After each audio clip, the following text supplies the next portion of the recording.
Greetings and welcome to the United States Transhumanist Party Virtual Enlightenment Salon. My name is Gennady Stoliarov II, and I am the chairman of the U.S. Transhumanist Party. Here we hold conversations with some of the world's leading thinkers in longevity, science, technology, philosophy, and politics. Like the philosophers of the Age of Enlightenment, we aim to connect every field of human endeavor and arrive at new insights to achieve longer lives, greater rationality, and the progress of our civilization. Greetings, ladies and gentlemen, and welcome to our U.S. Transhumanist Party Virtual Enlightenment Salon of Sunday, February 23rd, 2025. Now, today we are going to discuss a momentous subject, in my view, which is the second transhumanist children's book with illustrations that we are aware of. Of course, the first one was my children's book, Death is Wrong, which was published in 2013. Now, this was late 2013, November of that year, so a little more than 11 years ago. And I have been waiting for a long time for there to be a second transhumanist illustrated children's book, and now there is one. So we have our panel of Transhumanist Party officers today to discuss this. We have Daniel Tweed, who is our 2024 U.S. Vice Presidential candidate and Director of Community and Citizen Science. And we have Jason Geringer, who is our Legislative Director. Our guest of honor is an individual who will be familiar to our regular viewers because he is our Director of Visual Art, and he has been integral to making the Virtual Enlightenment Salon series a success. Art Ramon Garcia, he is the author of the second transhumanist children's book that I referenced. It is entitled When Everyone Chose to Live Longer and Create Art. So, Art Ramon, welcome, and please go ahead, tell us about the book, tell us about the process, the inspiration, the multilingual aspects of it, anything you would like to inform our audience of.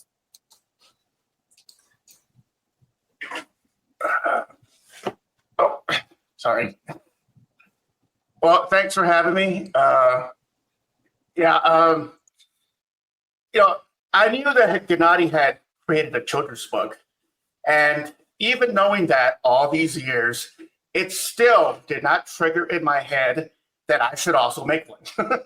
So that's what I kind of find kind of amazing or odd is what actually triggered me to actually want to create this children's book is flipping through TikTok, and that was one of the channels on TikTok. It was this Hispanic guy, and he was basically telling a story where I think he was sort of an intern, and he was working with some engineer somewhere, and they were telling him that Hispanic children are falling behind, and a reason for that was because there weren't any or sufficient number of children's books for Hispanics to kind of help them, think big. So that got me thinking, and I was like, well, I could do that, and I could do that about transhumanism. So boom, just like that, in a matter of 5 minutes, I just kind of formulated the whole idea. I should do it. And then I've been using Canva for a while and decided to use Canva, but I had to kind of get familiar a bit with how you publish on Kindle publishing with Amazon. So I did a little research with ChatGPT. It kind of led me to the Kindle publishing site, had to create an account and a few other things. I already had a author page because of the previous written work with Future Visions with the Omni Futurist. So I had the author page already, but I didn't have my own the bookshelf where you actually create the book. So went in there and started just filling in the information and become familiar with the way that works. So then I kind of, it was a little different because this was a picture book, okay? And that's one of the differences, say, between my book and the other transhumanist books. Yours is one, Gennady, that comes up with top results. I did find 2 more, but they're hard to find. They don't come up regularly in searches. They don't come up regularly in searches on Amazon. So there are 2 other books. One is an author that sort of does like a kid's version to explain many different areas, and one of them just happened to be about transhumanism.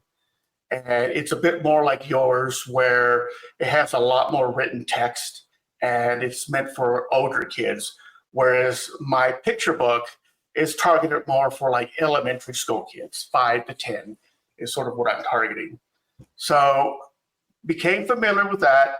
I wasn't able to create directly from a Word file like I had with my other work.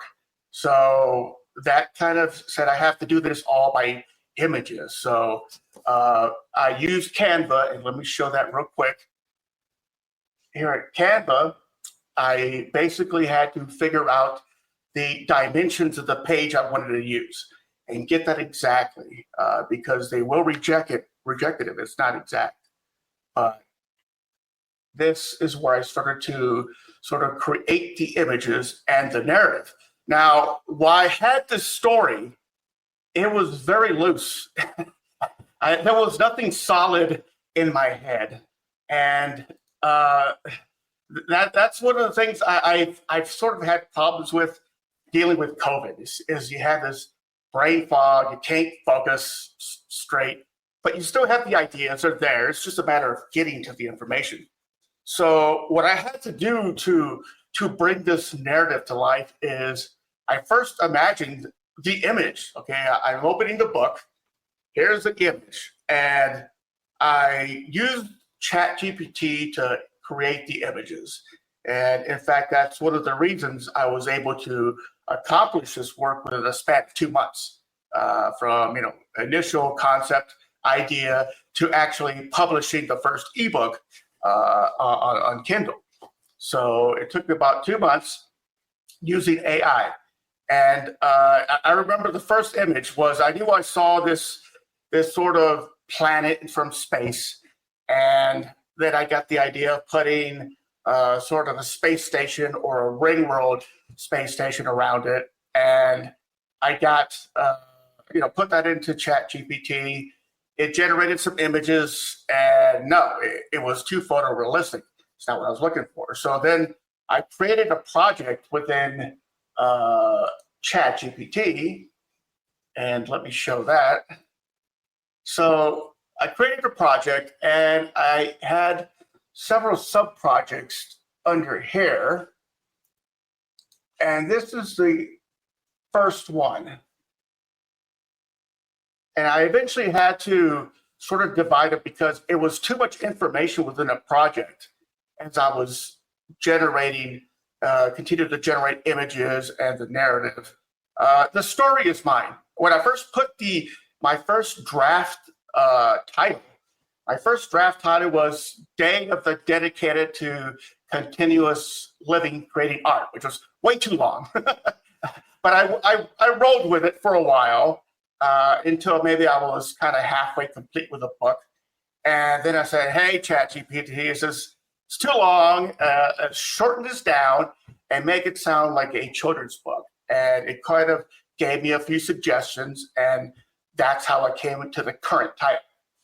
But within this long thread here of ChatGPT, I had images. Some, I didn't use all of them, but these are some of the first.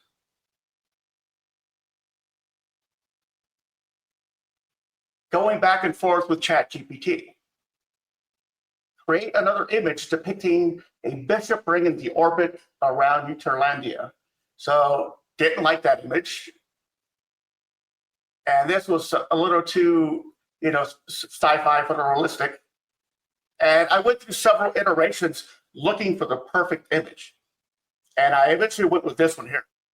So it wasn't until I was able to get this image out that the narration popped into my head. Because it was in my head, but it's not something I could just sit down and write the manuscript. It sort of took a little back and forth of creating the image of what I saw in my head, then creating the narrative to fit it. And then in some pages, I would have the narrative already in my head. And then I would just put that narrative or the narration into ChatGPT and say, create an image that suits this narration. So it was a little back and forth. And I eventually got these images, which I imported into Canva and modified them to fit the size. So this is the Altamente. This is the image I went for with when I had the hive mind in the book, Altamente. So yeah, that's kind of how I started that. And as far as getting this information, I've had a lot of ideas over the years. Ideas like universal sign language, ideas of ultra-terrestrials being of Neanderthal descent. And I just sort of got them, cobbled them together into the narration of the story. So there are a lot of unique elements that I haven't seen anywhere else because they're my unique ideas. So these are my unique ideas. I try to write the narration. It's mostly my narration. I try to think in terms of a children's book, using the vocabulary, of that particular age range. But even then, I wasn't satisfied with how the narration came out. And I went through, and every single piece of narration, I basically had ChatGPT say, act like a children's book author and rewrite this so that it sounds like a children's book. And I went through and I had it rewrite everything I wrote so that it sounds more like a children's book. So I said my idea, but I did have AI rewrite a lot of my stuff.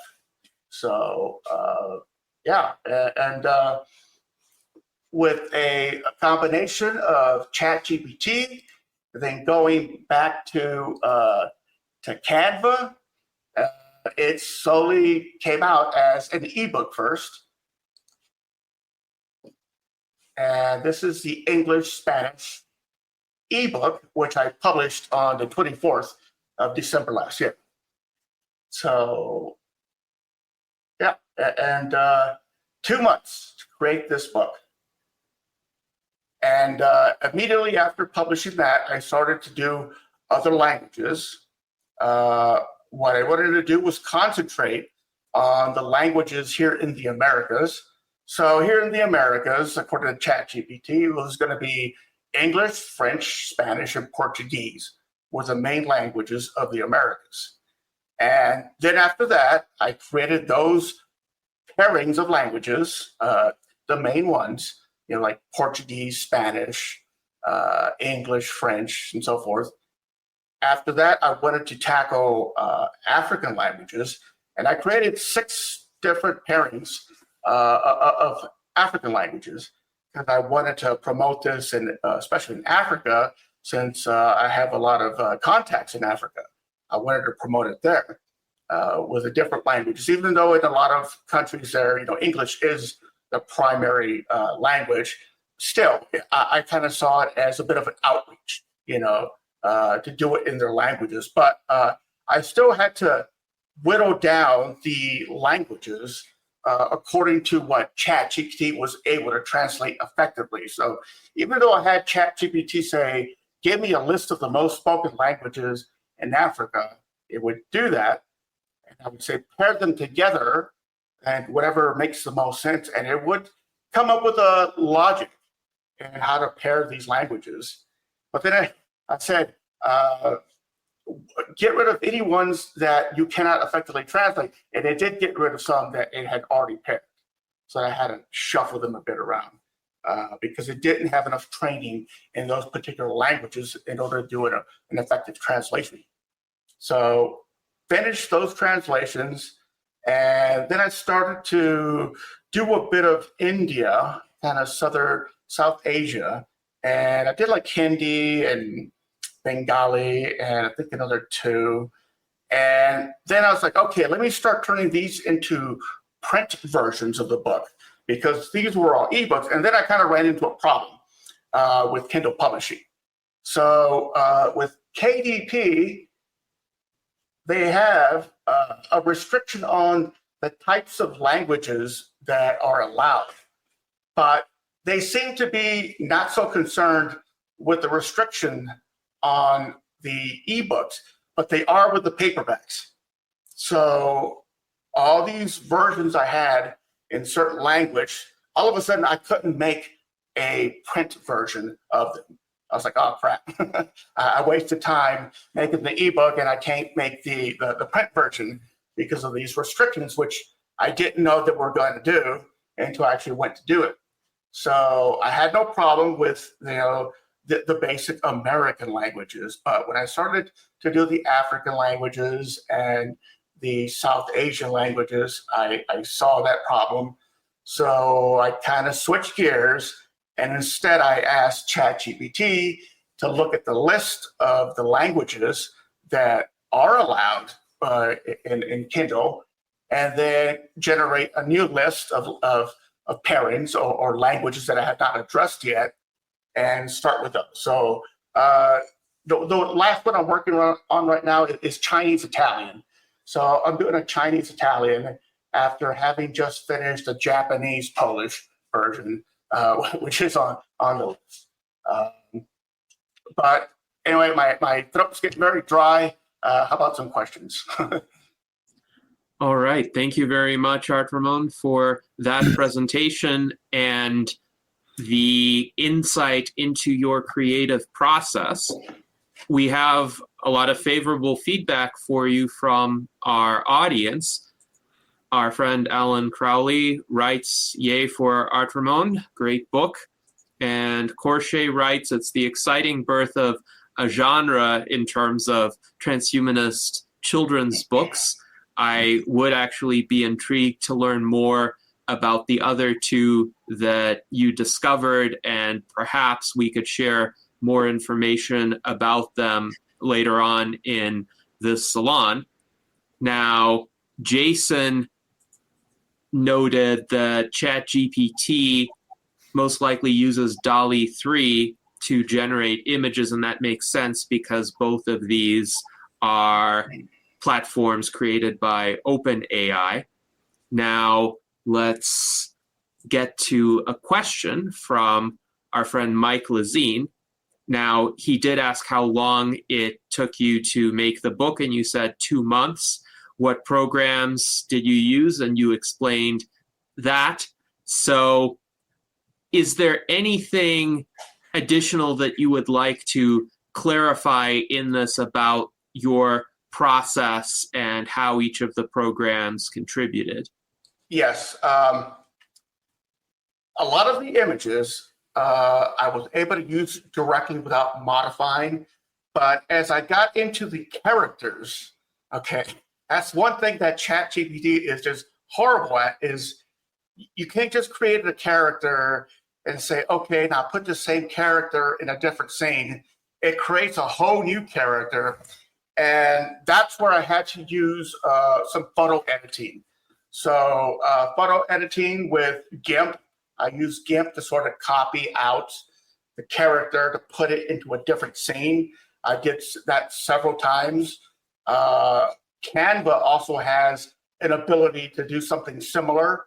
So I was able to overlay images in Canva and kind of erase the background on an image and then overlay it with another image. And it did take a little bit of photo editing because at least right now, maybe the future might be different, ChatGPT DALL-E just isn't able to generate the same character. And I think that's with all of them. I haven't seen any of the image generators I even tried recently Grok 3 or Grok. I said, create an image of this woman. And I said, okay, now turn her hair blonde.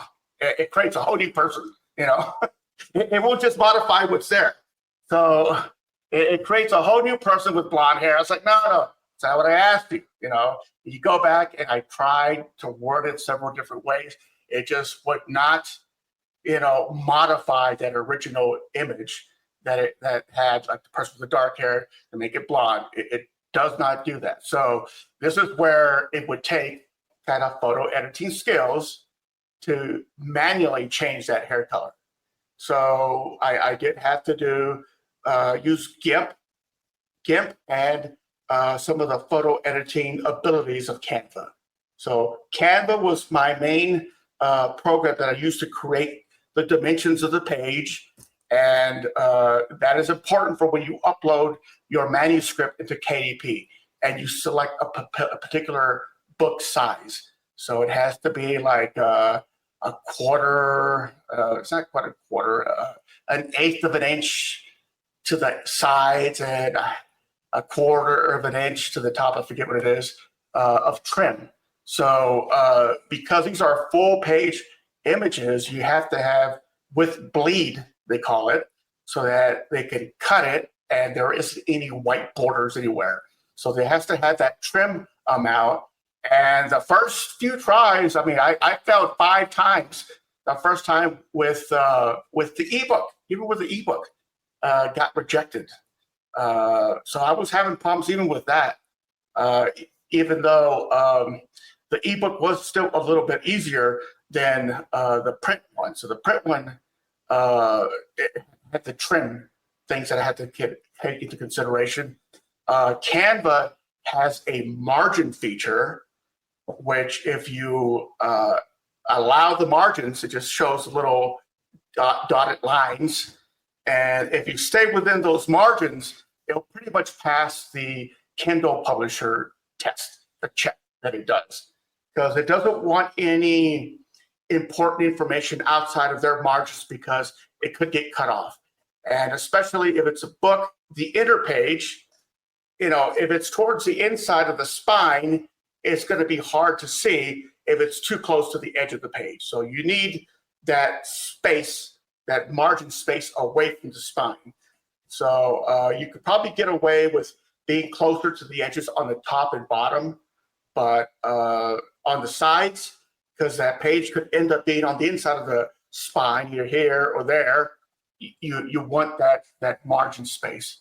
So that's one of the things that you have to take into consideration. So yeah, that's those are the tools that I pretty much use to generate the images. And yes, ChatGPT does use DALL-E, but with ChatGPT, I have that entire thread, so it keeps that memory. So once I told it to start doing it in a children's book style, it pretty much kept it. I didn't have to keep repeating that. So yeah, and you know, one of the issues I encountered, and some of the parts that someone tell me that might be a little gloomy or dark were, you know, I said there were world wars, and ChatGPT didn't want to generate an image that had war because I think it's trying to protect the kids or something. It actually gave me resistance. I was like, yeah, sanitize it then. And then finally it gave me something close enough that kind of depicts World War. But it did fight me on a few things, and I wasn't going to look at the jailbreaks or anything. I was just like, you know, work with me here, you know. And so it was a little back and forth with ChatGPT. So all in all, I think it worked very well. Just going back and forth with ChatGPT, generating the images, helping it rewrite my narration, and some things definitely did very well. Concisely written, you know, very easily understandable. Some of my text would just be overly wordy, you know, and it would just make it very clear and succinct and it was great that it could do that. And yeah. So, any more questions? You said that Kindle didn't allow certain languages. Is that like an editorial or just a technical issue? That they have a list of languages. Let's see if I can bring that up.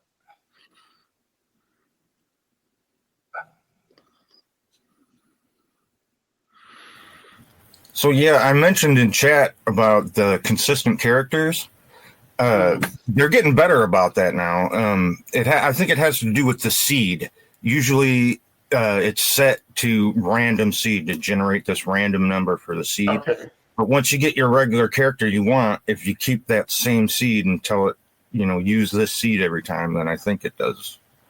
Now, is that seed because of training, or you give it the seed so that it generates images from that initial image you upload? I think it's to make it like random. So I'm not really sure. I'm no expert. But that's interesting. If the AI stays with the same seed and modifies it, it may be possible to have some consistency there versus each time when you ask the AI to generate a different image, it might be essentially re-rolling that seed and utilizing a different seed so the character will look somewhat different. And we have other comments in the chat about this as well. Super Fin Guy writes that Midjourney can also do that in terms of generating consistent characters. And Corche writes that Gemini will modify what's there, which is useful because it requires a lot of coaching to generate an intelligent image. So it may be worthwhile to experiment with those two platforms, Gemini and Midjourney, to see if consistent characters are possible. But I agree, this has been a limitation, at least in terms of ease of getting to that point of having a consistent character. And sometimes narratives that one creates based on AI generated imagery have to take that into account and be narratives that are more about, say, places or events rather than specific people shown in different situations. So if you see here, these are the allowed language or the supported languages with Kindle. Like I said, they seem to be very flexible with the ebook. They don't care if it's on here, but if it's a print book, they will check it against this list. So if you see there's no Russian. I've had tons of problems trying to get anything Russian published, and there's no Russian. They got Ukraine, but no Russian. I retried again. Being a picture book, I figured, well, maybe they won't check so well. They did check, so they've got some sort of AI checker that reads the languages, and if it sees Russian in there, it rejects it. So I had a Ukraine-Russian translation, and it kept rejecting it. And finally, I just decided, they're not going to allow it because that Russian in there, and they eventually just blocked the entire draft. But I did create a Ukrainian German version, and that went through just fine. But yeah, these are the officially allowed languages. So basically, I could use these in any particular, primary or secondary, and it works just fine. I think I did an Afrikaans. Zulu print version. So Afrikaans was on here. I think it is. Kind of sorry to see Esperanto didn't make the list. That being synthetic languages, which are kind of transhumanist. Maybe Klingon would be cool to have, since I think that's got a huge speaking community. But I was going to ask you also: is KDP Kindle Publishing really the big dog in the room? There aren't a lot of runners up for people that want to publish electronically. Oh, it's the only place I've bought ebooks. Yeah. I haven't bought any ebooks anywhere else but Amazon. So to me, it is the big dog in the room, because I haven't myself bought anywhere else. So I don't even know. I've heard from people that I should publish somewhere else, because Amazon can be very restrictive at times. They can cancel your account if you do something wrong. And their support isn't the greatest. They kind of outsource a help desk to India or something, and they're really by the book. You can't really have a conversation with them. They're just going to say rejected because of this, and this vagueness, and you just have to kind of interpret what you did wrong from there. But yeah, it's dealing with them. Can be difficult, but as long as you stay within the boundaries they kind of set up for you, you won't have too many problems. I have heard a lot of horror stories, like on Reddit, of people having their whole entire account blocked because they did something that Kindle publishing didn't like. So, are there other ones? I don't know. I've heard there are, but I don't go there, so. I'm probably not going to go there unless I have to. Yes, it's unfortunate that the Russian language is blocked on Kindle Direct Publishing. I do think that decision is purely political because, as I've noted in the chat, there is a paperback edition of the Russian translation of Death is Wrong available on Amazon, and it's still available, but it was published in 2014. Before the escalation, at least, of the conflict in Ukraine. And Mike Lezine did write that Putin has made the Russian language toxic to many, sadly. I don't think Putin made it toxic. Of course, Putin has done some toxic things, but the anti-Russian backlash in the West, to the extent that it has extended to culture, to language, to historical figures that were long dead before the invasion of Ukraine, that is just a bizarre kind of ethnic prejudice, and it is unfortunate. I do think there has been a thawing recently, and with the, let's say, pressure on certain social media platforms to eliminate various forms of censorship, I wouldn't be surprised if politicized restrictions on language will also diminish, at least in the future. If he was against, the trying to get rid of the Ukrainian language, then how can you not be against trying to get rid of the Russian language? It's the same thing. It's wrong, Exactly. Yeah. Exactly.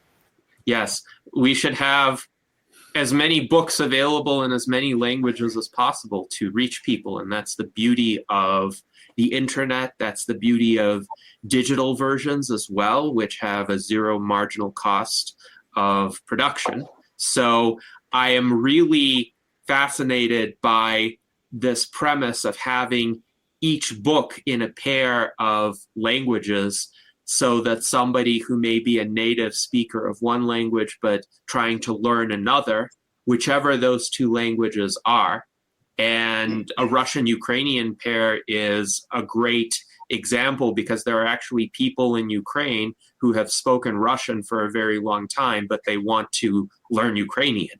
And this book could help them. This book could help their children as well. Why deny them that ability? So I can't help but notice there's kind of a sweet irony in that the internet was originally a command and control protocol to route around damage caused in a nuclear war. So the internet actually treats censorship as damage and routes around it, which is a beautiful thing. So I hope we can keep the anti-censorship mechanisms of the internet alive and well. Yes, indeed. And Daniel, you asked with regard to the Russian version of Death is Wrong, whether that's an electronic version or a paperback version. So the one that's on Amazon is a paperback version only, but the one that is available on my website, The Rational Argumentator, in PDF format, as well as EPUB and Mobi, which are Kindle-specific formats, is an electronic version, and it is compatible with Kindle readers. I just decided to make those electronic versions available for free because that's the way to make them accessible to Russian-speaking audiences. So thank you for that question. And we do have various other questions as well. So Mike Lazine asks, have you messed around with the current Adobe Photoshop CC? It has integrated AI in it now that is way ahead of what it was when Mike was last using it. I know you have some thoughts on this, Art Ramon. Yes, I wasn't using Photoshop. I was using Adobe Express. I created the first cover for Future Visions with Adobe Express. And I was using that. I had a subscription in order to get to the advanced fonts. And but then I heard they made some sort of change to their terms and conditions where they could use any of your work that's on their servers, on the cloud with them. So that pissed off a lot of creators, and a lot of creators left because a lot of that built-in AI generation is also being trained on people's work. So it's not just stuff off the internet, it's also your work in development they're training it off of. So a lot of creators left Amazon, and I eventually decided to leave Amazon too. So I did have that one piece of work with the first cover of Future Visions that sort of stuck on there. But if I have to reactivate it to get to a copy, I don't need to, but I've already got plenty of copies of it.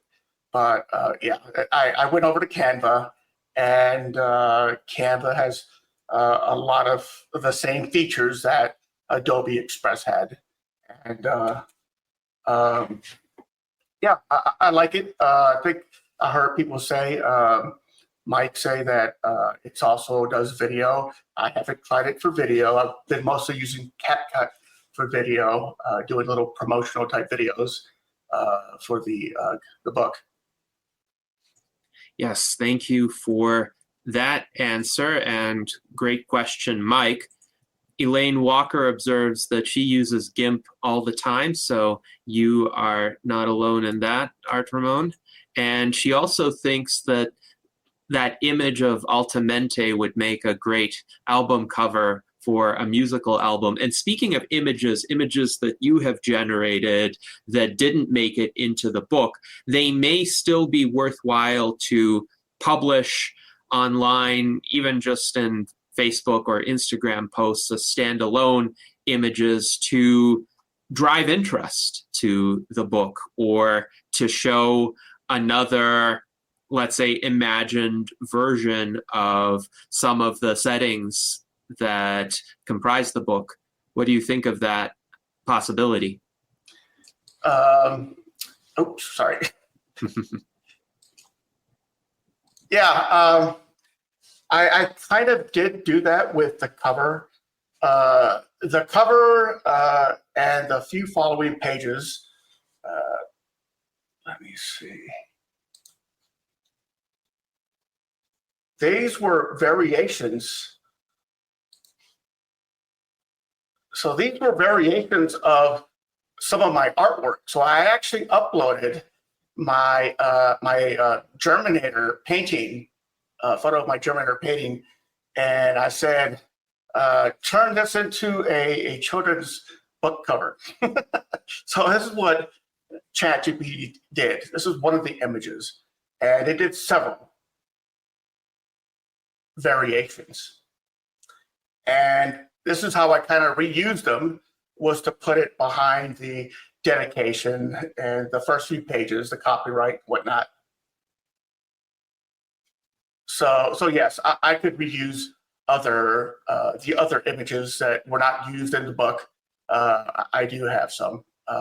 In the book, one of the characters are the Niñis, sorry, but so the Niñis, which was a term I sort of made up, kind of a Spanish term, either than niño or niña being female or male. I was like, I'm gonna do it like Niñi, so that way it's not it's not a gendered word, but actually Niñi, just N-I-N-I, actually does have a definition in certain Spanish countries. I think it's like young people who loaf around and do nothing. But Niñi is what I called the characters in my book, were the young kids who have not yet received their BCI, their brain computer interface, because it is set in the future. So it's set in the future, an alternate future, and they all train. Usually they go to school, they learn art, they learn USL. That's one of the premises I put into the narrative. So it would develop their mind so they would be highly visual, so that when they get the BCI, they could communicate quickly with images. So it would be similar to what I suggested a long time ago on one of our salons, universal thought language. So I put that into the narrative also, of where we can use sort of generative AI to create that image. You think about something, it creates that image and sends it to the other person so they quickly see what you're talking about, whether it's a turtle swimming through a pond, boom, that image is quickly launched over to the other side. So you can speak in images rather than have to speak in words, which is very serial, whereas an image is parallel. You have all those different elements coming all at once. So that's how being visual communication would be faster in certain instances. So, and I imagine that in this future that I depict here in the book, where visual communication is important for being connected to the hive mind. So I could add a comment on that, Art. I think octopi actually do this among each other. They have chromatophores that generate animated patterns on their skin. So when two octopi are communicating, they're doing what you're talking about. They're like instantly turning their thoughts into animated visual images for each other. Yeah, and humans are visual communicators.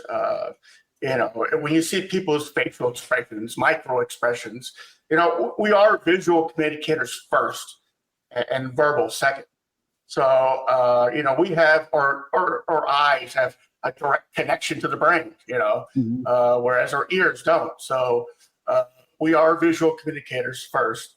And in certain instances, I think it is superior form of communication, just like memes are. Memes can be very good at getting that message across, just in a simple little image, just cartoonish looking image. So yeah, that's something I'm sort of promoting in a way, advocating for, is that a lot of this BCI, eventually this communication with the hive mind is going to be visual. But how would you keep from thinking bad thoughts and displaying them? That might be, there has to be some kind of edit function, doesn't there? You need to have a gateway of some sort to prevent anything from being transmitted unless you want it to be transmitted. Just like if, for instance, you want to send a voice message to someone, you record that message first and you click the send button. Or if you want to send an email to someone, you compose the email, you click the send button. So there should be the equivalent of being able to compose a thought and then decide to submit it. And the decision process has to be something very specific, not just, oh, I happen to be thinking this thought right now, or I feel this very strongly. No, it doesn't get transmitted unless you do some specific thing that you wouldn't do in any other context and you wouldn't do accidentally. That's my thinking. But what is your thinking, Art Ramon? I'm thinking that's where the AI, your own AI, is going to fit in. It's going to be that filter. So it's going to be able to quickly ascertain whether what you're thinking is meant for yourself or for somebody else. So that's what I envision. Of course, it would prevent lying if you just instantly, got your whatever was on your mind transmitted. And people might say, "Oh, yeah, well, we understand that sometimes, spurious thoughts get out." But yeah, someone once said language was invented to lie with. I think so. There's pluses and minuses to everything, I suppose. Well, but without language, you don't even know if somebody is being honest with you regarding their intentions. All you see are outward behaviors, but how do they fit into some sort of pattern, or what can you expect from that individual? That becomes even harder to distinguish, and therefore it becomes harder to tell friend from foe without some explicit signaling of intentions. So, are you thinking of Art? Are you thinking of doing any nonfiction books? Like, I think this would be a great format to do, like children's science books. Speaking as a community science guy, and I think there probably is a genre already for teaching children about science. But I hope you might use your universe and art skills in that direction as well. What I have seen is not so much in a picture book. So I could probably tackle one particular area as a picture book. Maybe that's something I could think about. But right now I am focused on this particular book. It is a soft cover because there are page limits. I have to get up to 79 pages before I can go to hardcover. So this is kind of a magazine style, kind of like anime books. Some of the Japanese anime books are magazine size. So that's the kind of the typical anime style size book, magazine type. A lot of children's books are square. Originally, when I did the research, it was supposed to be a square, like 8.5 by 8.5, but I didn't meet the page limit. So I couldn't do it. I couldn't do the hardcover square one. And then because of the margin requirements, it does get, the particular one I made as an ebook was a square format, but it wouldn't pass because of the margins. So I would have to shrink things down in order to get it as, if I did meet the page limit, as a hardcover, a square one. So I have had to modify. So this format was modified from the square images I had in the ebook. And Canva has a feature where you can expand an image. So it'll use AI to fill in areas if the image is too small. So, and I did use that a lot when I made this particular form. So, could you do a coloring book, like with just one click also? Maybe that's a good, low hanging fruit, low effort thing for the next. For this particular book, I used the high premium glossy color. So this is probably too slick for I'd have to maybe see what the regular paper is, the texture and the pounds to see if it's suitable. But yeah, that's a thought. Do something a bit more interactive as a coloring book. Did you include any like Easter eggs in there, like word kind of thing? There are plenty of Easter eggs in here because as part of my community outreach to the Hispanic community here in the United States, I put a lot of references that Hispanics would understand. like the accordion, the accordion and my character, President Accordion, which I took inspiration from certain individuals. So these are kind of like Easter eggs that Hispanics would sort of get. Granted, other cultures around the planet may not get it, but at least they'll find it interesting, the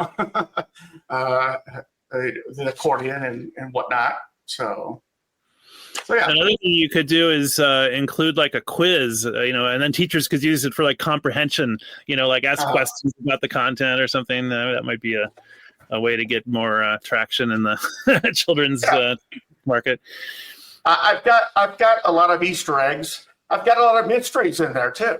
I mean, this is for when I could turn this into a cartoon or a movie. I could expand on those mysteries I kind of left hanging. So I didn't define every single term. Like at the very beginning, I mentioned the date being after technological singularity, but I didn't define that there in any way because, either they get it, they understand it from context, or they'll just have to ask an AI. Like my parents, I gave them a copy of this book, and anything they didn't understand, they just asked Alexa, and Alexa does a good job at explaining things.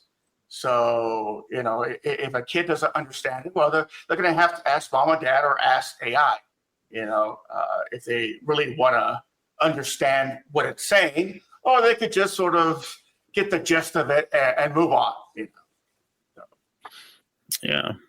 So an activity or workbook. I had another question. You said 2 months, which is, again, a really impressive, short time frame to put out work of such quality. I wonder how much of that was like learning curve time. You probably knew GIMP, the famous open source graphic image manipulation program that's been around forever. But what kind of learning curve did you have on Canva and other stuff? Definitely doing the trim stuff was a bit of a learning curve, so that I hadn't had to do before. And the trim on the print versions was a learning curve. But yeah, it did take me 2 months for that first ebook. Once I had that template down, I was easily able to create a copy of it and then just paste in other languages in the areas where the text is at. So it made it much easier to produce the other versions. And it did take me a while to create the print version. But again, same thing. Once I have a template, it's create copy, and then just rename it, and then start replacing the text and with the other languages. So it definitely makes it easier to turn out more copies. And one of the things that having multiple languages does is that it gives you a lot of search results when you're looking on Amazon. So I can sort of show that. If you're on Amazon and you just search for transhumanism, you're going to get a lot of books in transhumanism. And you scroll through. Oh, there's mine. Right there. Oh, yeah. The only is death is wrong on there, or do you get to death is wrong in that search? Actually, that one doesn't come up because Gennady doesn't have transhumanist in the title. So search engine optimization to get full optimization, I had to put transhumanist and transhumanism in the title. So I kind of extended the. This one doesn't have it. But I extended the subtitle with transhumanism to have that as a optimization to come up in the searches. So on page 2, here's the ebook, the English-Spanish ebook. And here's the English-French. And here's the English-Portuguese. And those all get separate ISBN numbers, I take it, right? Actually, the ebooks do not require an ISBN, but the print ones do. But yeah, they do come up as a different, a separate search result. It is considered a separate work. And ISBN is International Standard Book Number, not to throw acronyms if you around. search for transhumanist, I get second result as transhumanist. So Natasha's book comes up first. They've got more reviews than I do. But for some reason, I'm able to get second search result if you just search for transhumanist. So yeah, here's another one on the first page. So 2 on the first page. Here's another one on the second page. 3 already. 3. So here's my other book. So I'm able to get good ranking just by the title, having transhumanist and transhumanism in the title or subtitle in order to get top ranking. Even with the few book sales I've had, which isn't as much as some of these other ones here, who've got a lot more sales than I do, yet I'm able to get up there. You've got a character universe. How many characters are in the art character universe? Yeah, I don't know, but I've got several characters in the book in this one here, and yeah, I could see who's the first one. Well, the most important character, of course, is this one here, and that's Lunabella 1717, and her origin story is in here. So I kind of, the way the narrative developed in my head, I wasn't able to have it fully formed. I just kind of had to slowly get bits of it out, and it had me going into this alternate future where the sort of robotic AI with a holographic skin that can morph into whatever is sort of telling a story in the future to the Niñis, who are basically training or in class. And it goes into the past, their particular past, and tells the story of how the things came about. So, and like I said, I do draw inspiration from our world, but it is an alternate universe. So, yeah. Quite fascinating. And Alan Crowley writes, let's give Art Ramon some more reviews. I agree with that. And it's also fascinating that using the term transhumanism or transhumanist in the title of a book can boost it. There has been a long ongoing discussion within the transhumanist community about whether to continue to use the term transhumanism, and I, of course, am firmly on the side of using it. Hence, this organization is called the Transhumanist Party, and our members are staunchly on the side of using it as well. Hence, this is the name that was upheld during our vote on the question in 2020. So the workings of sites like Amazon and I would presume other platforms that spread content do favor content that does utilize the term transhumanism. So Daniel writes, by the way, there's a free Kindle trial deal to get the book, so take advantage of it if and when you can. And Jason asks, so the main character is an AI. Would that be a fair description, Art Ramon? Yes, I would say it's an AI. It's a self-contained AI within a robotic form. But it is able to connect to the hive mind also, along with everyone else. Say BCI. So, yeah. Yes, indeed. And do you think you'll get? Oh, sorry. I was just thought of a question about. I wonder, will this get pushback from like I don't know, hardcore religious types, or have you thought about any communities that might give you heartburn about your your content? Yes, definitely. I expect some pushback and negative reviews eventually once it gets more attention. But I'm saying, hey, man, you got Donald Trump and Elon. Come on, really? Are you going to really be against transhumanist BCIs when the person you're following is in league with Elon, who's pushing for it? I mean, I don't think the argument's going to get very far, because you could easily show them how one way or another it's going to happen. No need to say it's the mark of the beast, because barcodes used to be the mark of the beast. Used to be this thing. Oh, here's the mark of the beast, my barcode. So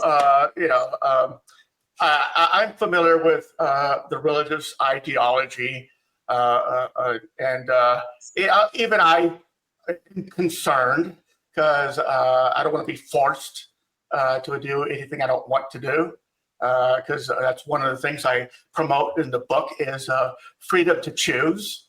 It's when everyone chose, to live longer, not when everyone was forced to live longer and create art. So that's one of the ideas I do push in the book. It's in there. Just if you read along, it's about choice. People are going to choose to do this, and if they don't, well, they don't. No one's going to force you. So eventually, I assume I'll get some kickback from people like who wrote Dark Eon. That guy, I think Natasha had a debate with him one time, the author of Dark Eon. But so far, no negative reviews. So if you get my book, please write a review, because it'll help counteract any of those negative ones. Because I think anyone who has Kindle can read my book, the Kindle Unlimited. So anyone can read the book as an ebook with Kindle Unlimited.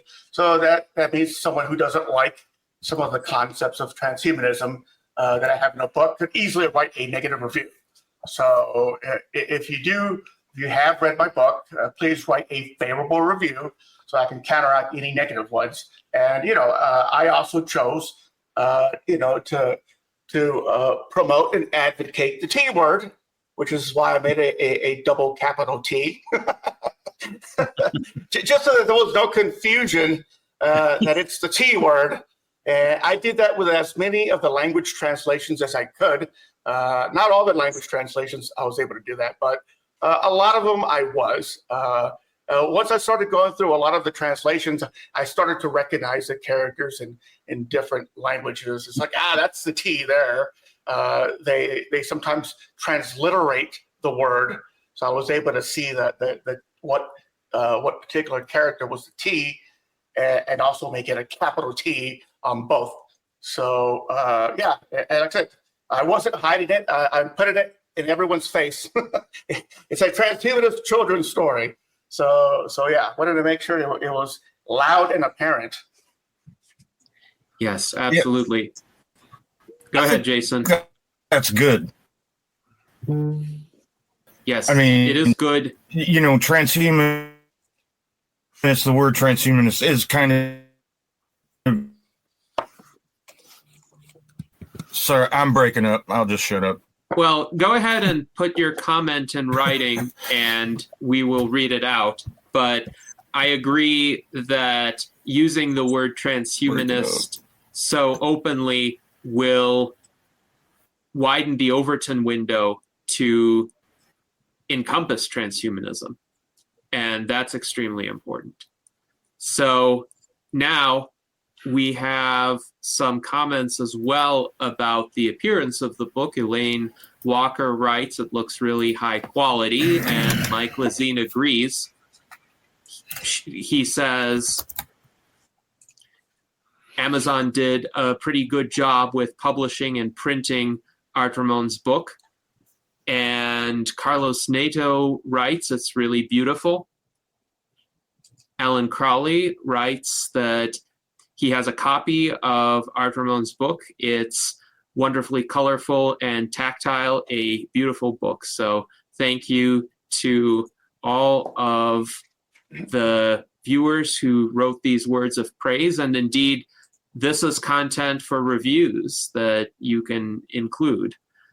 So Daniel also recommends to ask your library to carry it. And that's another way in which to help to spread it. Corshey notes it's fascinating all of the new creative processes that have been spawned by generative AI. So perhaps, Art Ramon, you could comment on how using all of these various generative AI platforms has affected your creative thinking and the pathways that you are able and willing to explore. I said I'm an artist, but I'm more of a traditional artist. I haven't made too many digital works other than memes. I've created some memes, but yeah, this allowed me to quickly generate all sorts of images, and had I tried to do this myself, it would have taken me years, especially right now with dealing with COVID brain fog and it sapping my energy. But yeah, it would have taken me years. Or if I had to hire someone, a professional, children's illustrator, it would have cost me too much money, and I probably wouldn't be able to make it back in sales. So it's tough. It's it's like, did I take the job away from a children's illustrator? Well, I don't want to be broke. I'm not gonna get $5,000 in debt and not get it back in sales. And a children's illustrator, the children's illustrator could make his own books, so it's not like he's losing out. He's going to be able to use AI to create his own books. Any illustrator out there. So I'm not an illustrator like this style, but yeah, I can leverage AI in order to create the illustrations. It's still a bit problematic. It said creating the same character. Yes, it seems to be improving. Sort of suggestions made, and I assume it will improve in the future enough so that I can turn this into a cartoon. I'm gonna turn this into a cartoon and put it on my YouTube channel, and then also make a more serious movie version of it. So, and either I can do it all by myself, and then eventually, if it's good enough, I can get approached by a professional movie maker and have it turn into a more serious project. So yeah. I'm kind of curious about something too. What if I wanted to print out a Lunabella 1717 action figure for my desktop? Are you going to license the SPL files, or does Amazon handle merchandise licensing? I don't know. I don't have anything built right now, but I guess that's something I could do in the future. But it's first got to get this guy selling first. This is the first step.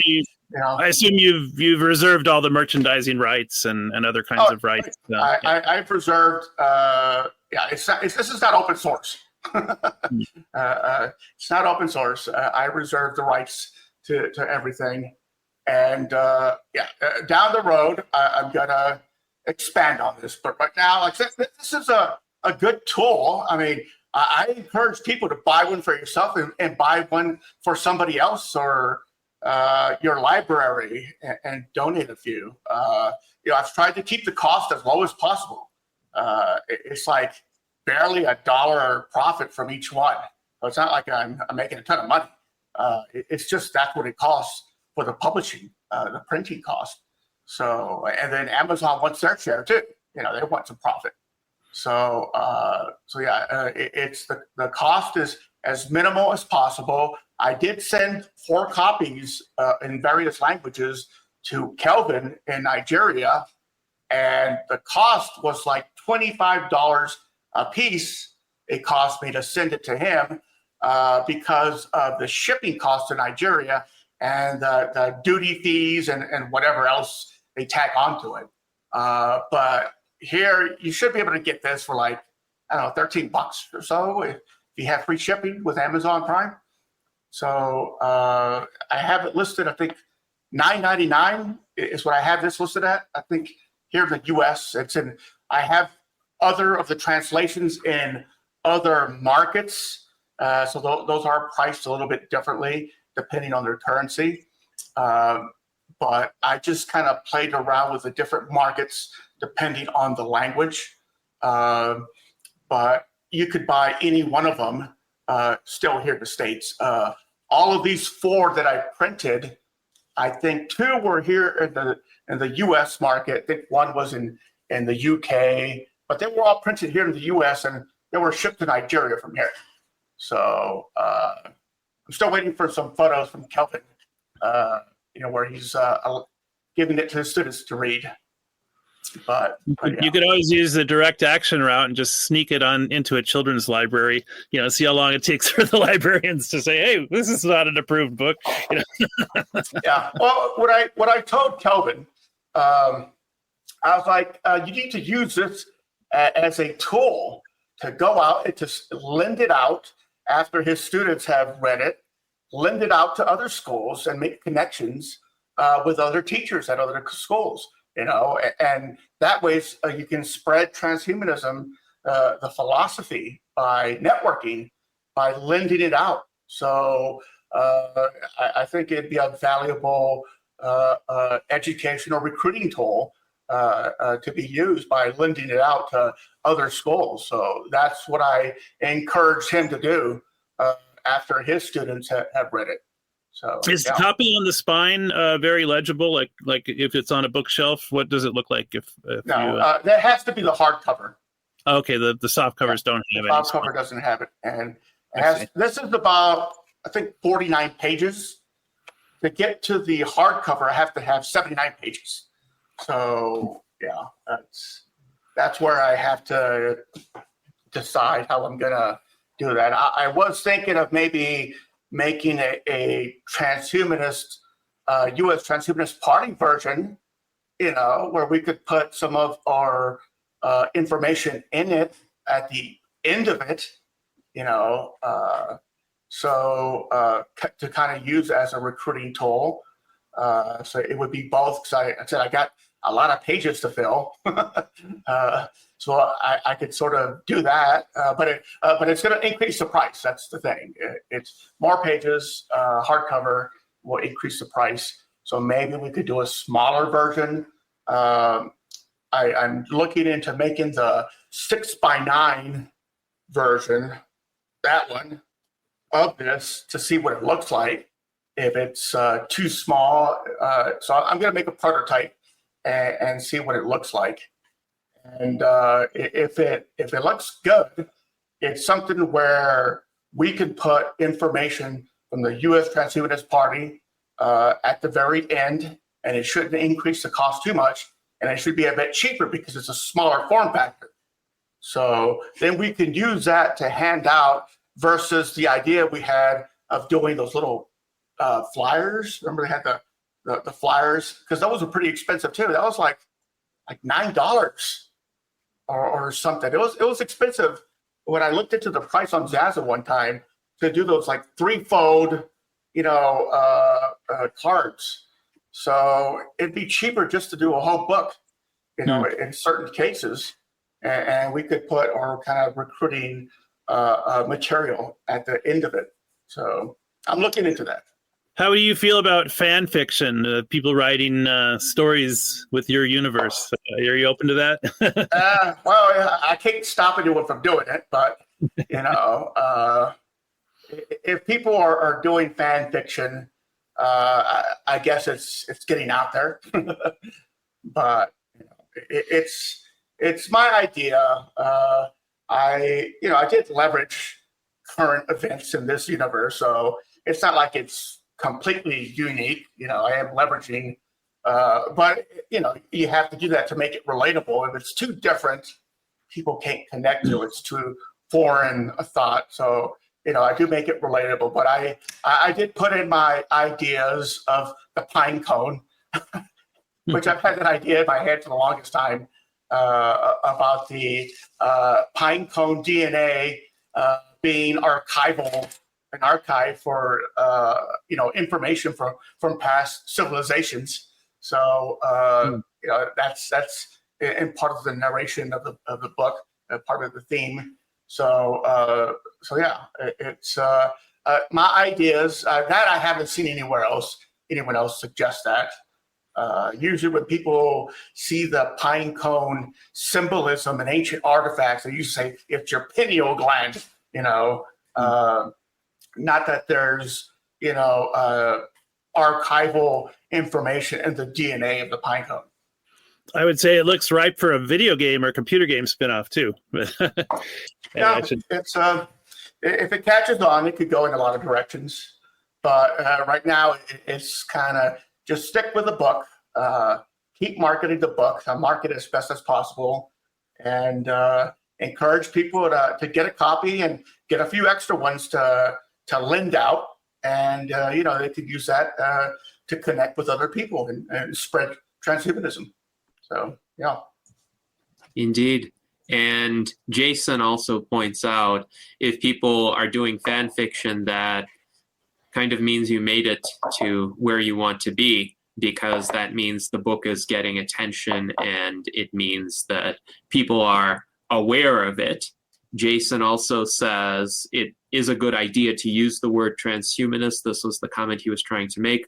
The word transhumanist is controversial, but he thinks we should just own it. And indeed we should, considering especially the search results you showed, where I'd say the majority of the books had some sort of negative portrayal of transhumanism. I think we need to change that. I think we need to actively shape that perception by coming out there with the word transhumanism and transhumanist and explaining to people what it means, so that our critics do not have the predominant role of characterizing and mischaracterizing it. As Carlos Neto wrote, a person who wears clothes or uses glasses is a transhumanist. They just don't think about it in that way yet, and we can help guide them to that conclusion. Alan notes tool making is transhumanist as well, and he used your last capital T in it. So thank you, Alan. Now, Mike Lazine has a question with regard to the copyright status of AI. Can you copyright AI-generated art? My understanding is the U.S. Supreme Court ruled that the outputs of the generative AI platforms themselves are not capable of being copyrighted, but if you modify them, if you use some sort of human creativity or some sort of human alteration to them, then you can copyright that result. So if you put text on an AI-generated image and you put that text in some sort of creative design, as you've done in your book, then you can copyright that. You could copyright that page. If someone were to find the raw file of the image that you generated initially to put into the book, they might be able to use that. But I don't even know if they would have access to it unless you put it out there first. But what are your thoughts on this question, Art Ramon? Yeah, I'd say anyone, there's no need to copy. Come up with an idea and just go for it. There's really no reason to copy my work. You take inspiration from my work, come up with a unique idea, and go out and create your own book on transhumanism. I mean, it's easy. I mean, if I could do it in 2 months, anyone could do it. I mean, we could flood the market with lots of transhumanist picture books and really get the message out there. I mean, I easily did it with just a few variations in language in the search results. So if other people are doing what I'm doing, don't copy my work, just take inspiration from it, come up with your own narrative. Any ideas you have that are unique, weave it into your narrative and create your own book and put it out there and spread the word and go ahead and use the double capital T for transhumanist. Spread that, so that there's no mistaking what it is. Yes, indeed. And I would say with generative AI being essentially at everybody's fingertips, you can create imagery in the styles that you like with the content that you wish to include. Sometimes you might need to experiment, for instance, with matters like creating consistent characters, but it can be done. And then it can be something that very directly represents your vision. So thank you for that answer. And also, Mike is praising the gender neutral aspect of the term Niñis. He says it's supportive of non-binary individuals, but it's also supportive of robots because some of the children, the Niñis, are actually robots per the illustrations. So it would be difficult to attribute a gender to a robot. There's really no need for them to have one. So the term Niñis would encompass them as well. Is this one reason for your motivation for using it, Art Ramon?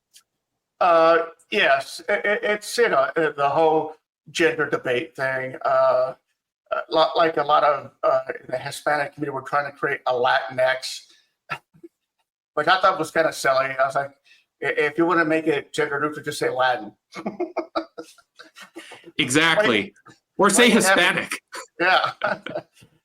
So they wanted to create this Latinx. It's like, So I made the word niños, niñas, gender neutral just by saying niñis, just creating a whole new word because, it is an alternate future.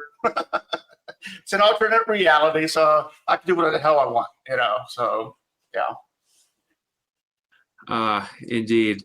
And we just got a super chat in from our friend Alan Crowley. He writes, "Thank you for encouraging everyone to make their own transhumanist book with 2 capital T's. That is an important lesson from this salon." And indeed, the possibilities have really opened up with generative AI, as many of us have emphasized.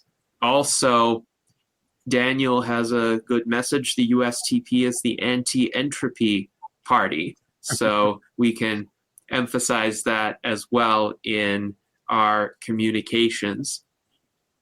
So now we have some comments from Carlos Nato. He says, "Congratulations for the book. This was a worthy subject." And he writes that my book, Death is Wrong, was very nice too. He and his associates are constructing a library, so hopefully that library will hold both books and other transhumanist books that characterize transhumanism in the right ways. And John H. notes, better start buying paper books again. If you have an old-fashioned book library, cherish it. And there was some discussion in the chat about the immutability of printed books, so somebody can't remotely delete them, for instance. And this would be quite valuable given that even in the time that the internet has been in existence, so roughly 34, 35 years, a lot of content from the early internet has disappeared. Even a lot of books that were previously available in electronic format or a lot of PDFs are not downloadable anymore. And that is a tragedy because that is highly valuable content that should have been preserved in some fashion.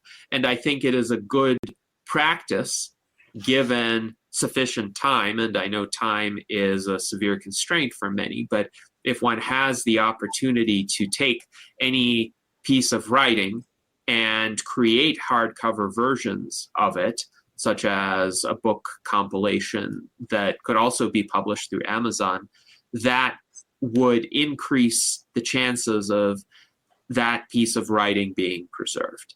So buying hard copy books is, I would say, a good practice, and especially for children's books, because many children don't have access to digital devices for one reason or another. Sometimes it's because their parents don't let them. Sometimes it's because their families don't buy devices for children. And having hard copies enables children to very easily access a piece of content and look through it, look at the pictures, dwell on the pictures if they so wish.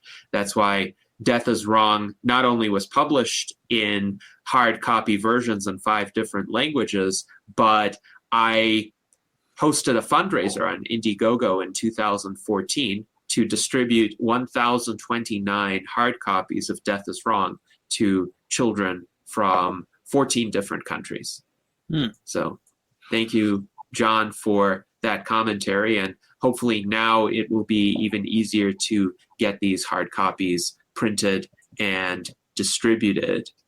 Mike Lazine also is curious how Leonardo AI would be with consistent characters. I know Jason has had some experience using Leonardo AI, so maybe, Jason, if you could write some of your observations in the YouTube chat, that would be helpful. Mike furthermore writes, he likes my thinking on preserving the images that didn't make it into the book. Let nothing go to waste. Thank you, Mike. And he also says Art Ramon is right on the money in regard to when people text the meaning of what you are saying, that can be taken the wrong way or misconstrued. This is in the context of the discussion about images and direct visual communication. It's often said that a picture can be worth 1,000 words, and being able to transmit that is, of course, extremely valuable. This is why we value visual art as well. It can transmit the artist's intentions, the artist's worldview in ways that a text alone might not be able to do. But of course, with traditional artistic creation, it's very time consuming. So the artist has to be very selective about which impressions to convey, which impressions to spend sometimes months of time on in order to relate to the outside world. Now, here's a comment by Alan that might be interesting to consider, and maybe you have your own thoughts on it, Art Ramon. Alan writes that even negative reviews are, quote, good reviews in regard to the algorithm. Perhaps some algorithms at least see a negative review as engagement and perhaps see the book as being sufficiently noteworthy to be controversial and could elevate it. But I don't know how Amazon's algorithm works. If somebody says, well, this book is terrible, do they mean it's terrible because they disagree with the content, or do they mean it's terrible because it's low quality in their view? And how would an algorithm respond to that characterization? But I wonder what you know about the Amazon algorithm, and if we do have some detractors who review the book negatively, how do you think it would affect its ranking? From what I've seen on the Reddit threads, it does negatively affect book sales. So how, I'm not sure, but that's what I've heard other authors say, that somebody wrote a negative review and all of a sudden they're selling a lot less books. So that's coming from other authors on Amazon in the Reddit threads. So yeah, try to have as many positive, encourage your readers, who support you to go out and create a favorable review to try to cancel out any negative ones. So yeah. And one advantage of us being in the transhumanist community is that we do have a lot of people who are sympathetic with our vision, who should be able to generate positive reviews. So I would echo that request. If you've read the book, if you've purchased the book and you like it, please review it favorably. Mike Lazine wonders, what software are you looking at for turning your books into cartoons or movies going forward? Right now, I've tried some of the Sora software, but it just creates very short snippets of video. It kind of takes it in weird directions that you don't really direct it. I think it's not there yet.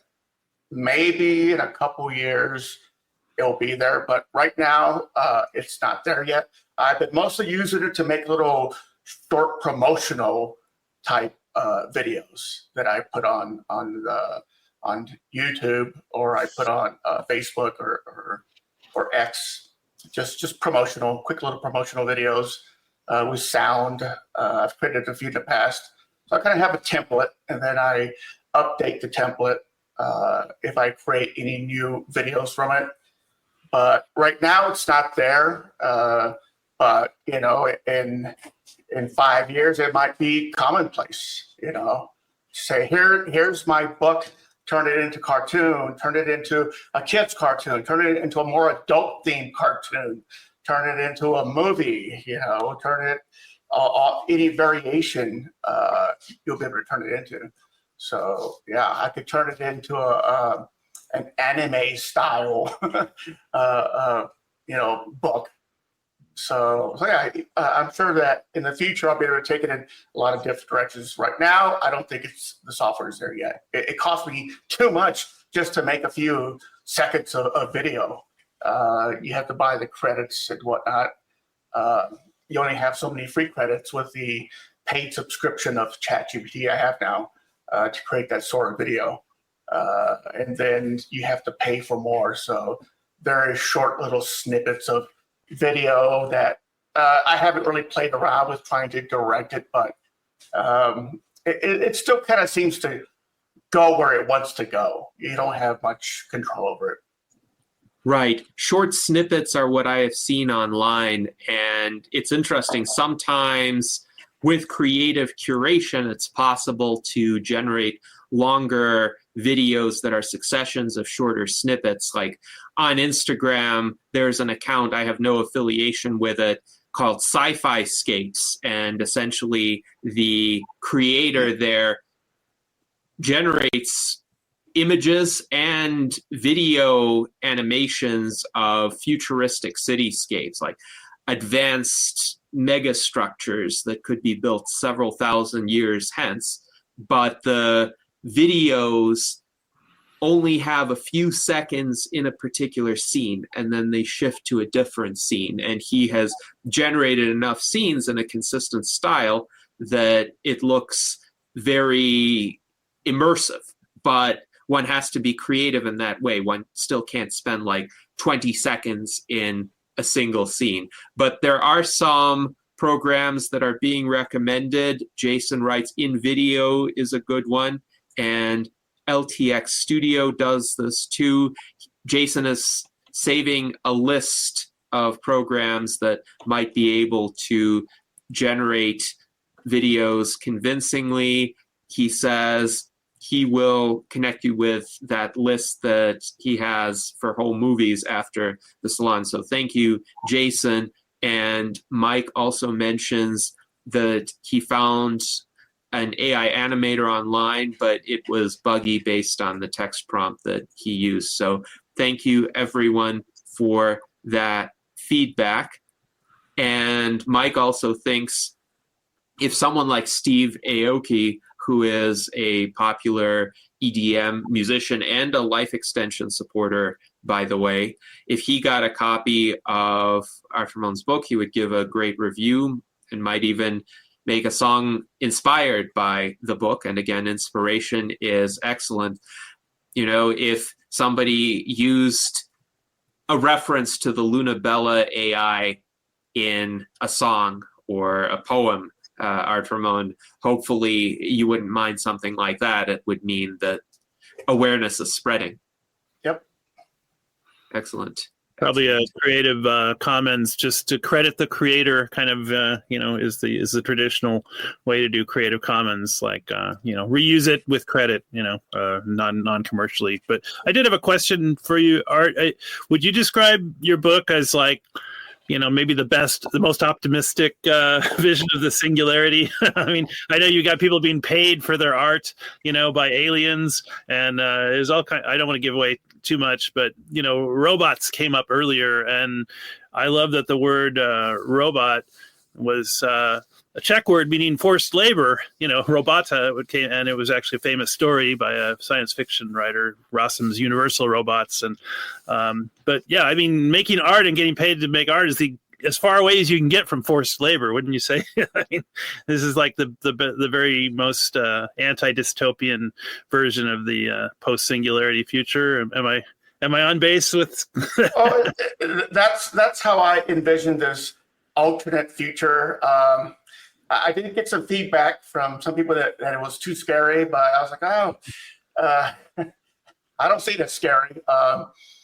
I was trying to sort of tackle kind of the Hispanic cultural fascination with Day of the Dead and kind of put a twist on it so that, turns a day of be happy you're living, sort of. So the original title, the Day of the Dedicated, that was a kind of a play on Day of the Dead. So a few of the kind of Easter eggs are involving that. So sort of me tackling how to change up Day of the Dead, and because I think eventually, I mean, if the Day of the Dead here where I live in Tucson, it's a big celebration. Day of the Dead. I mean, they have big marches down the street, so it's a very big culturally. And what does that become when no one is dying anymore? Once nobody has a grandfather that's died, when your grandfather's still alive, your great-great-grandfather's still alive, there is no more significance to Day of the Dead celebration. So eventually that kind of cultural celebration just goes away, I think. It needs to evolve at least, turn into something else. So I'm sort of tackling that in the book. Maybe a little bit foreshadowing, what does Day of the Dead become when no one's dying? It's going to have to evolve into something else. So some of the war, when I mentioned the war, I don't think that's scary for kids. I remember when I was a kid watching TV of war and not really understanding what war is. And it was All Quiet on the Western Front was the movie, I think, where the guy's reaching out for the butterfly and gets shot. And I remember watching that movie when I was a kid and, before I understood what war was. That's kind of burned in my memory, the guy reaching out for the butterfly. So, it's pretty tame, I think, the negative references. But, I do reference the economic singularity, and I reference the technological singularity, and I reference, BCIs, and I reference longevity. So I've got a lot of transhumanist, topics buried in that book. I mean, it's all about it. So I don't know of any other book doing that. I know Gennadi's book tackles death. That's.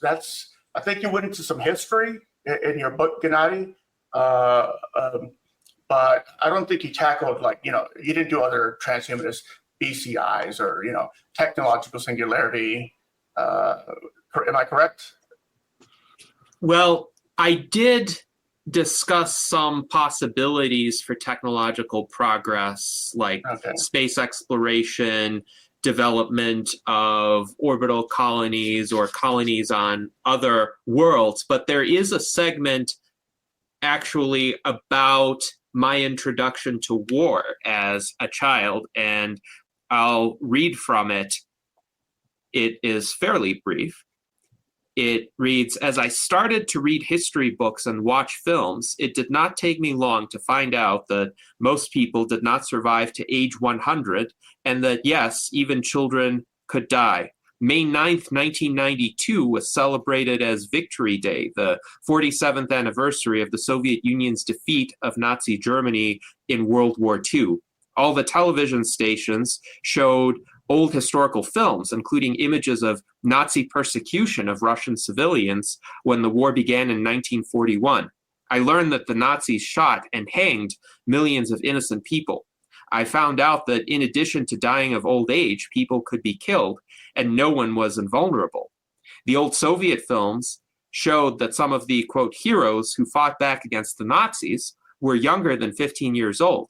Some of these child soldiers were made to suffer horribly before they were killed, but apparently they did not betray their motherland. They were praised without limit for having given their lives for their country, but to me, what happened to them was just sad. They should have tried to escape and live as long as they could, I thought. There was no glory in death and no point in it. So I do speak about my own introduction to war as a child, and I read extensively about historical wars. I played with toy soldiers as well. So I don't think it's that unusual or something to be avoided for children to learn about war at those young ages. War is a part of reality, and it is a part of human history, and children need to develop an understanding of it, an understanding of what it means, and hopefully a desire to prevent it from happening, which definitely was imprinted in me from a young age, given what I learned about World War II and other wars which have had horrors and tragedies and human deaths and suffering in them as well. So I don't think that the characterization of world wars in your book, Art Ramon, should be off-putting to kids at all. I think it's part of their learning experience. I think it's a necessary component, and I'm glad you overcame the resistance from ChatGPT to putting that content in there. Now, Mike Lazine writes that in terms of the Day of the Dead, it may be reappropriated as celebrating those who have died and cannot be brought back. So maybe not one's immediate ancestors, but people who have already died, historical figures, for example, who at the very least would be a lot harder to revive. There are some transhumanists who have espoused ideas about quantum archaeology, for instance, and of course the Russian cosmos with Nikolai Fyodorov have articulated a view that everybody who has ever existed should at some point be revived, and we should develop the technologies to do that. But it would be an extremely protracted process, to say the least, and the theory behind it is not well developed at all yet. So thank you, Mike, for that observation. But I do think it's worthwhile to consider how could holidays like that change when death is no longer so ubiquitous, when people whom one has known throughout one's life are not dying, and therefore the celebrations would transform into something else. So Jason writes, interestingly, wow, learning about World War II from the Soviet perspective as a kid must have been rough. The Eastern Front was particularly brutal. Yes, I was told in very direct terms about 1/4 of the people who lived in Belarus died during World War II. So it was a particularly harsh experience for the Western regions of the Soviet Union that were overrun initially by the Nazis. Daniel writes, The Physics of Immortality by Frank Tipler addresses universal resurrection of the dead as compatible with physics. And indeed, this is an early proto-transhumanist text, I would say, and worth looking into for those who see eventual resurrection as a goal. So thank you for all of those comments. I would say what a loss of innocence that to learn about death as it is for any child. I think they learn about death, and then they learn the universe is actively trying to kill them in many ways. But if you had had a book like Art's before you learned about death and the horrors of war, I wonder if it might have spurred you on. Well, I mean, you already took your realizations and made a great life from them. But it's a speculative question, but I know there are books out there that try to broach the subject of death with children, and I guess that's what you were trying to do with your book, Gennady. Yes, indeed. Yes, indeed. How big is that topic of children's books about death? I wonder if there's probably like a half dozen, I'm thinking, at least. There are some, but none of them, other than the ones that we have discussed here, are of the transhumanist persuasion trying to get kids to fight death. A lot of them are more about like consolation or death acceptance, or it's sad but it happens, but I don't think that's particularly helpful, especially for children with my personality or the personalities of many who become transhumanists and life extensionists. So I would definitely encourage the creation of additional children's books along these lines. Art Ramon, if you could tell us more about the other two that you learned of, I think that would be helpful for those who are interested in exploring them. Let me see. By the way, it looks like Amazon isn't allowing reviews of your book yet, according to Really? France. He Okay. tried to review them. I found one of them. Let me paste the link in the private chat here. I'll probably just share this directly. Okay. This is the other one I found. Z.B. Tucker, he actually writes on several different topics, and just this happened to be one of them. You can read the sample here.